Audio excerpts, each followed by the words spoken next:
And today I'm going to do a comprehensive overview of KPV, one of the most underrated peptides out there. KPV is part of the melanocortin family, just like melanotan-1, and it's, in my opinion, very underrated. It's better for your skin than BPC 157, and it works in different pathways than melanotan-1 does. It's also such a versatile peptide. It's one of the very few peptides that you can take it orally, subcutaneously, or even topically. KPV is a short tripeptide, and it's composed of lysine, proline, and valine. It comes from the alpha MSH family, just like melanotan-1. Alpha MSH is composed of 13 amino acids, and is made up mostly of a large precursor called pro-opiomelanocortin. This in turn makes it part of the melanocortin family because of its role in skin pigmentation. Aside from its effects on melanocytes, alpha MSH has been found to have anti-inflammatory properties, especially in the immune and skin cells.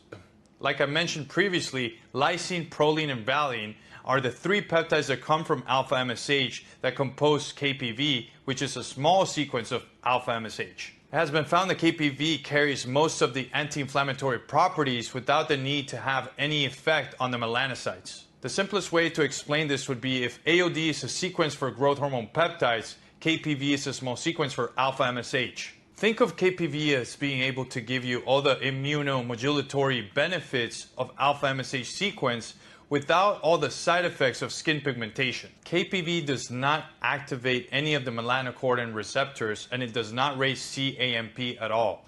It works through a totally different pathway. Instead of working inside at a cellular level, KPV works going directly into the root cause of inflammation. It works directly to target cells, especially skin cells or immune cells, and it goes through peptide receptors, especially PEP1. Once KPV is inside the target cells, KPV can actually block all the signaling from inflammation, therefore stopping inflammation at its rails. It works by blocking the NF-kappa B pathway. This pathway is absolutely essential for creating signaling that is pro-inflammatory due to its cytokines. So like I said before, guys, KPV is stopping the problems at its root cause. It's not even letting the NF-kappa B pathway send any signaling to the cell nucleus. Aside from blocking inflammatory cytokines, it also helps you produce more anti-inflammatory cytokines. KPV is also stopping any type of signaling that comes from the interleukin-1 system.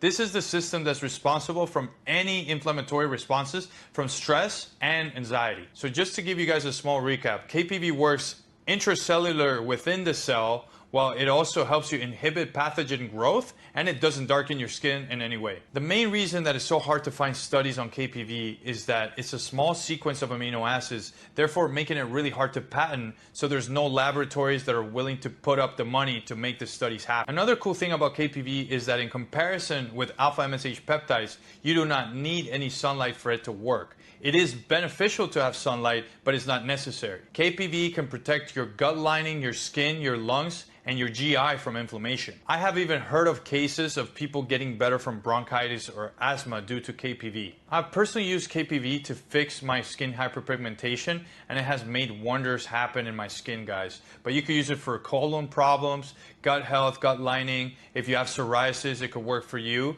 But remember, always try and fix your root cause first. So if you have a bad diet, fix that first. And with KPV, it's going to work synergistically. What are the side effects of KPV? For me, KPV is a very safe peptide. You're going to have the run-of-the-mill side effects. So for example, you're going to have a little bit of flushing when you inject it. You're going to have a little bit of redness in the injection area and maybe some nausea. That's about it. All right, guys, so let's talk about dosages. So if you're going to do it orally, I would do 250 milligram capsules per day, and you could titrate it up upwards of 2,000 milligrams per day at most. So guys, if you're going to do it orally, keep in mind that you're going to be primarily targeting any type of gut issues that you have. Now, in my opinion, the most effective way to do it is subcutaneously. I would do 200 to 400 micrograms per day. I would do it indefinitely until your issues are resolved. Subcutaneous injection is going to target both skin health and gut health. So keep that in mind. If you were trying to target an area in your skin, you could do it topically. I would do 7 milligrams twice per day.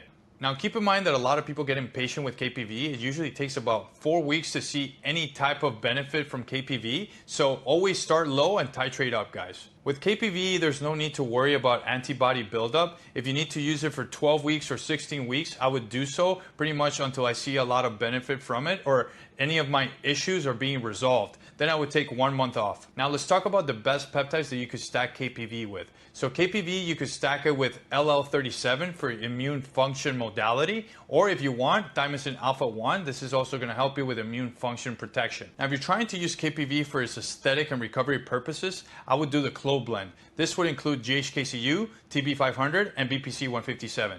This is going to help you for any type of issues with injuries, or if you're trying to fix any problems like hyperpigmentation in your skin, it's also going to help you resolve that. This concludes our comprehensive overview on KPV. Don't